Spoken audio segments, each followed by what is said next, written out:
What's up, guys? How y'all doing? I've returned for another video, and I'm going to actually do two things in one. And the first one, I'm going to start out with the video that I had been meaning to do, but I just had to think of what to say here. So, of course, all my videos are unscripted. I just go by what goes in my head.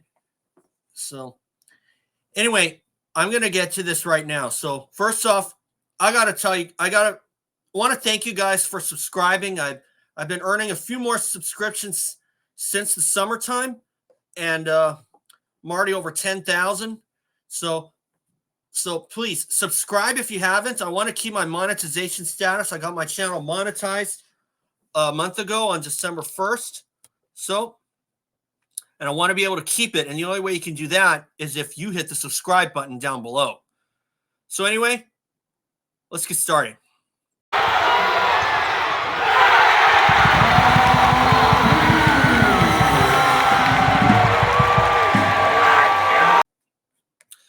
Okay, now as you can see by my banner here, this is the first topic I'm going to discuss.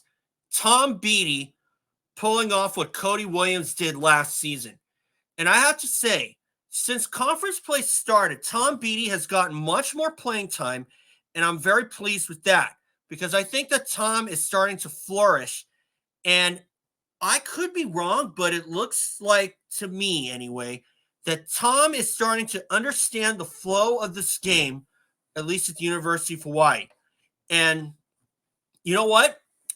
That's got me thinking that it's kind of making me think back to when Kody Williams had gotten a lot more playing time off the bench last season.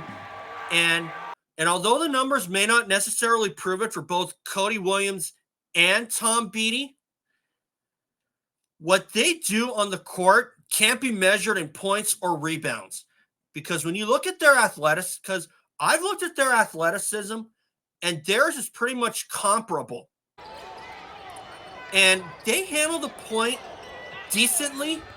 And next season, I am definitely looking at most likely Tom Beattie getting a starting job, maybe even Kody Williams as well at the position if a position opens up. But I'm not sure about Kody. I mean, he has been on the sidelines with a groin injury, which is unfortunate. And, of course, Kody Williams has only played in 3 games this season. I've also included a link to a story down below, or at least an opinion piece that on my website. And hope you guys will check it out. So anyway, from what I've seen from Tom Beattie, he is certainly showing that he's got a lot of athleticism, and he's going to be a good successor to the point position when guys like McClanahan and Noel Coleman end up leaving. Because, of course, this is their senior years. Noel Coleman, Jovan McClanahan. And as far as I'm concerned, the inside game might be covered with more set. But obviously, Moore's got to get a little bit more playing time as well. And I think he's getting a little bit closer and closer to being that dependable guy on the inside game that the University of Hawaiʻi is looking for. But obviously, crunch time has certainly been hurting them as of late. And if they can overcome that, they'll make it in the Big West. But I'm not giving up on this team, period. So anyway, back to the topic at hand. Because if I'm Tom Beattie right now, stay at the University of Hawaiʻi. You've been a valuable asset, okay? So looking forward, Tom is going to be a great leader for this team. And I was attending the presser after the UH-Hilo game, and as far as Tom Beattie's concerned, Justin McKoy, Juan Munoz, they both had great feelings about Tom Beattie, because in that game, Beattie had 12 points off the bench. And unfortunately, although Beattie hasn't scored higher than 7 points since then, he's been very active in other areas, hustling, a lot of other areas that don't necessarily show up on the stat sheet. But at the last game against Cal State Fullerton, he had 7 rebounds. And of course, he had 7 points in that game as well, I believe. And if I'm and like I said earlier, if I'm Tom Beattie right now, stay at UH. You will be a determining factor in some wins, and you will be a determining factor in some wins next season and this season as well, because we definitely need you to stay. We definitely need you. You've been a great hustler, and you've proven your worth. And in my book, you're going to do great things for the University of Hawaiʻi, especially as a freshman. And I can only imagine how much that he's going to flourish in year 2, year 3, and even year 4 if he decides to stay all 4 years. But for Kody Williams, his best option definitely to stay here, because he'll get his time. He'll get his time again. And if I'm Kody right now, I'm also looking at, once he's back to peak strength, I'd be looking at other areas to become a lot more noticeable in, just like how Tom Beattie is doing right now. And last season, Kody Williams was a big factor in some of the wins that UH got. One example in particular, against UCSD, because Kody Williams hit a triple in that game, and he even made the drive-in layup to put the Rainbow Warriors in front, and they were able to not look back.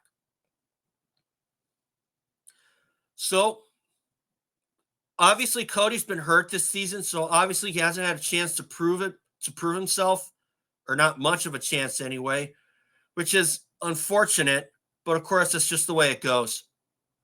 But it's all part of sports, So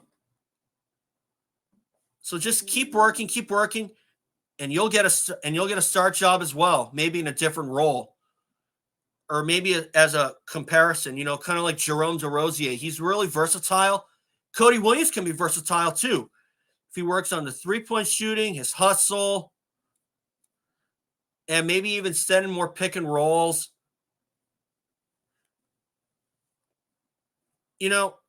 That's just the way I see it, because he should do anything but transfer.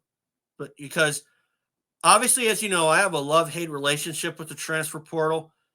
And these two guys that I'm talking about here, Tom Beattie and Kody Williams, they're going to do a lot of good for UH. Trust me on this.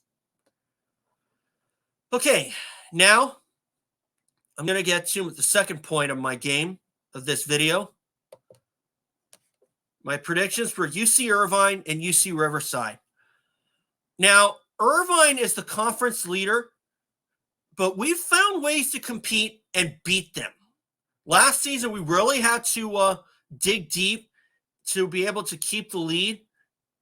And of course, we were missing Bernardo da Silva that game last season because it was senior night, and Bernardo got hurt in the game against UC Riverside. And Morsek really picked up the slack. And if Morsek can do that this season, I don't see any way that we have to lose this game. But we have to work on crunch time. We have the guys to be able to depend on when crunch time comes. We just need to hit our free throws, and we have to make sure to be solid. And of course, I thought in the last game at CSUN, we took some steps forward there, even though the end result may or may not necessarily show it, because we ended up losing by 10 points. We were 11 for 38 from three-point range. And I think if UH can be a little less dependent on the three-point shot, their three-point percentage will be a lot more noticeable, and I think we can live with it. But honestly, if we can hit our free throws, I mean, we only missed 5, which is good. But the problem is CSUN got 30 free throw attempts. UH had only 18. So we got to be more solid. Make our free throws and either depend on Bernardo da Silva or Morsek in the post, whoever's out there anyway. And if they can do that, I don't see any way that we can walk away with no less than 2 victories. Now, granted, UC Irvine is 4-0 in conference play, which is kind of why I'm putting UH as 1-point underdogs. Now, I know this sounds a little contradictory, but still, we've found ways to compete, and I love to be proven wrong in a positive sense. I thought on the road trip we took some steps forward. We had to get to the free throw line a little bit more, and we got to be a little less dependent on the three-point shot. 11 threes is certainly nothing to be hanging your head over, but the fact that it was out of 38 might be. But still, if we can be a little less dependent on the three-point shot and take the ball inside a little more and be able to be solid in crunch time, we can walk away with 2 wins. And we got to defend home court. And that's why I'm also putting UH as 2-point favorites for UC Riverside. Of course, obviously, Riverside, you can't take them lightly. Irvine, you certainly cannot take them lightly. They got a squad of a lot of seniors or grad transfers, and even other guys like Ofure Ujadugale. He's going to be a big factor, and so Langston Redfield, and also Bent Loyston. Those guys, they were big problems when UH went to face them a couple of seasons ago, and even last season as well.